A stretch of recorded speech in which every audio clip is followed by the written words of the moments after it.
كلنا هننزل 30/6، للصغير للكبير للعجوز للشيخ، كلنا هننزل 30/6. هي فين مصر؟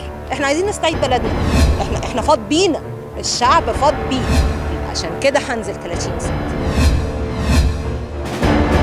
باذن الله نازلين 30/6، كله نازل 30/6. الناحيه الاسلاميه والناحيه اليساريه مجمعين على ان دول ناس ما يصلحوش لتولي المنصب ده، ما بيحترموش اي شريعه او قانون، عشان كده احنا نازلين 30/6. انا نازل 30/6. الظلم بقى اكتر من الاول، اكل مش ملاقين، بنزين مفيش. ان شاء الله نازل 30/6 عشان اخد حقي. وانا نازل 30/6 واهلي كلهم نازلين 30/6. في مشاكل كتير، في وعود كتير اتقالت وما اتعملتش، فعشان كده انا نازل 30/6 ونفسي كل الناس تنزل 30/6 ومحدش يقعد في بيته ابدا. ام الشهيد خالد خيري وعيالنا ماتت وعيالنا استشهدت وفي الاخر ما خدناش حقهم.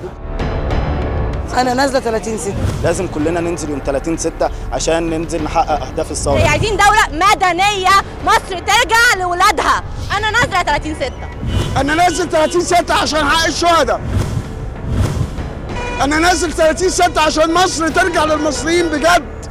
أنا نازل 30/6 عشان يسقط الظلم. وأنا عشان حق الشعب وحق الشباب نازل 30/6. نازله 30/6 عشان دم الشهداء. وان شاء الله نازلين يوم 30. وبقولها للشعب المصري كله، كل اللي خايف على مصلحه البلد ينزل يوم 30/6.